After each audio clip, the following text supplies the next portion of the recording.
What's good, y'all? Welcome back to another episode of Would You Watch It Again, the show where we review your favorite movies, anime, and TV shows, and at the end, answer the only question that really matters: would you watch this over again? I'm your host D, and today I'm reviewing Ant-Man and the Wasp: Quantumanium. Let's talk about it. So Quantumanium takes place in an X amount of time after Endgame, and Scott Lang and the rest of his family get pulled down to the quantum realm where they meet the next MCU threat, Kang. Jonathan Majors as Kang is fucking amazing. He makes this entire movie hands down. He was already one of my favorite hero characters from Lovecraft Country, but he's definitely showing he can play a really good villain as well. Where other MCU villains have a lot of quips or they make the occasional joke or two, we never get that from him. There's a serious tone at all times and he never ever jokes whatsoever. We did get to see a little bit of him in Loki season 1 as a variant of King, and that one was more of a joke character, but this one is a complete coin flip. I'm actually looking forward to seeing more of him on screen. I'm really happy he's not just a one-off character used to this movie.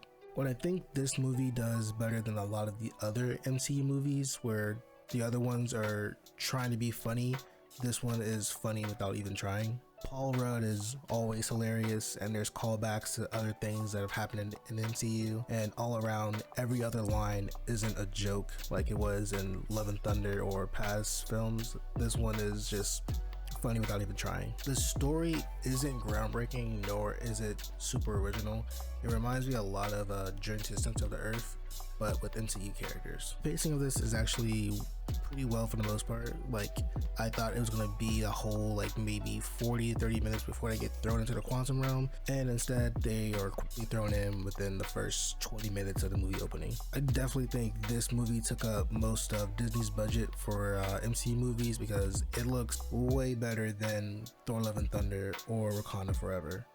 Don't get me wrong though, it definitely has some very terrible parts, like the MODOK face, which is so crazy. I can't believe they even signed off on it.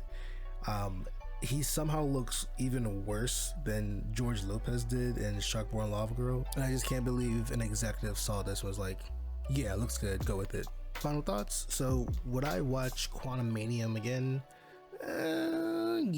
Yeah, I guess. For the most part, I did find it funny enough where it wasn't overdoing it with the jokes, and I generally enjoy the villain a lot. I would say if you haven't seen this, you're missing out on a pretty good performance from the whole cast, but especially Jonathan Majors. And if you have seen it, hey, watch it again.